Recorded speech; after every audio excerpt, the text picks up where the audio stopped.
भारतीय जनजातियाँ। भारतीय संविधान के अनुच्छेद 366 में 366 में अनुसूचित जनजातियों की परिभाषा दी गई है। इस अनुच्छेद के अनुसार अनुसूचित जनजातियाँ वे हैं जिन्हें संविधान के अनुसूची में शामिल किया गया है। जब हम भारतीय जनजातियों के बारे में बात करें तो इनके बारे में थोड़ा जान लेते हैं। जनजातियाँ विकास विभाग भारत सरकार के अनुसार भारत में 550 जनजातीय समूह हैं। अगर 2011 जो है 11 में जो हमारी जनगणना हुई थी उसके अनुसार देखें तो 8.6% भारत की जनसंख्या का 8.6% जो है जनजातियाँ ही हैं। ठीक है। और सबसे ज़्यादा जो जनजातियाँ हैं वो मध्य प्रदेश में हैं। उसके बाद अब मिज़ोरम में जो है 94.4% जो है वो जनजातियों की ही जनसंख्या है।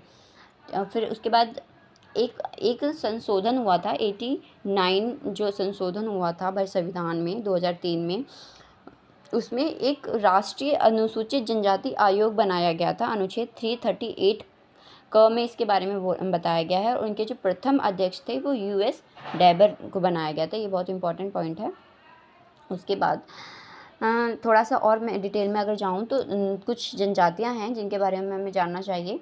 नागालैंड के कोन्याक आदिवासी, ये बहुत ही ज़्यादा फेमस आदिवासी हैं जिन्हें हेड हंटर के नाम से जाना जाता है। इसके लिए भी एक मैंने शॉर्ट वीडियो बनाई हुई थी अलग से। हेड हंटर क्यों नाम दिया गया, क्योंकि ये अपने दुश्मन का सिर या धड़ से अलग कर देते हैं। ठीक है। इनको ये जो कोन्याक जनजाति है ये भारत के साथ साथ म्यांमार की भी नागरिकता रखते हैं, क्योंकि इनका जो इनका जो मौन जिला जो मौन जिला है जहाँ नागालैंड में रहते हैं ये, उसका कुछ पार्ट जो म्यांमार में भी है, इसलिए इनको भारत की और म्यांमार दोनों की नागरिकता इनको प्राप्त है। और कुछ भारत की सबसे ज़्यादा 8 जनजातियाँ जो अगर कहें प्रिमिटिव ट्राइब जिन्हें कहते हैं वो गौंड हैं। और ठक्कर बापा आदिवासी के मसीहा के नाम से जाना जाता है। ठक्कर बापा को आदिवासियों के मसीहा के नाम से जाना जाता है। ठीक है। जनजातियों की शैक्षिक संस्था को हम युवा गृह कहते हैं। एक जनजाति है गरासिया जो नाच गाकर अपनी जीविका जो दक्षिणी राजस्थान में पाई जाती है, उसमें जो है इनका दक्षिणी राजस्थान में रहती है। ये नाच गाकर ये अपनी जीविका को वो करते हैं, जीवन यापन करते हैं। चांगपा या चंपा समुदाय की बात करूं तो ये लद्दाख या जम्मू कश्मीर में पाई जाती है। इन्हें हम खाना बदोश भी कहते हैं।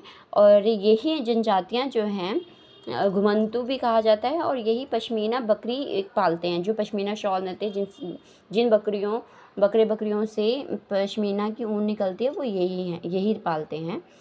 आदिवासियों का